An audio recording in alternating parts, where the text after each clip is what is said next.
جن لوگوں نے پاکستان کا آئین توڑا ماضی میں ان کا انجام بہت برا ہوا ہے، صرف جرنیلوں کا نہیں، ججوں کا بھی۔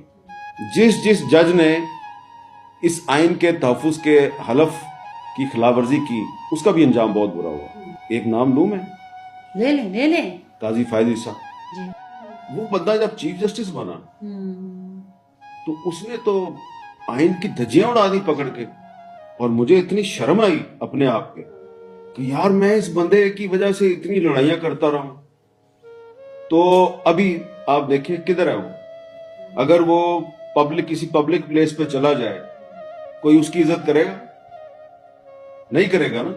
کرے گا کیا، وہ ہو گیا نا، ویڈیوز دیکھ لی، سارے لوگوں نے دیکھ تو لیا۔ تو اس لیے آئین کا جو دشمن ہوتا ہے نا، جو اس آئین کے ساتھ غداری کرتا ہے، اس کا انجام بہت برا ہوتا ہے۔ آپ دیکھ لیں، جی بالکل، ماضی میں چلے جائیں، بالکل دیکھا۔ جنرل ضیاء الحق نے یہ آئین توڑا، کیا ہوا اس کے ساتھ؟ جنرل پرویز مشرف نے اس آئین کو ایک دفعہ نہیں 2 دفعہ پامال کیا، کیا ہوا اس کے ساتھ؟ آئندہ بھی ایسا ہی ہوگا۔ یہ آئین رہے گا، اس آئین کو روندنے والے نہیں رہیں گے۔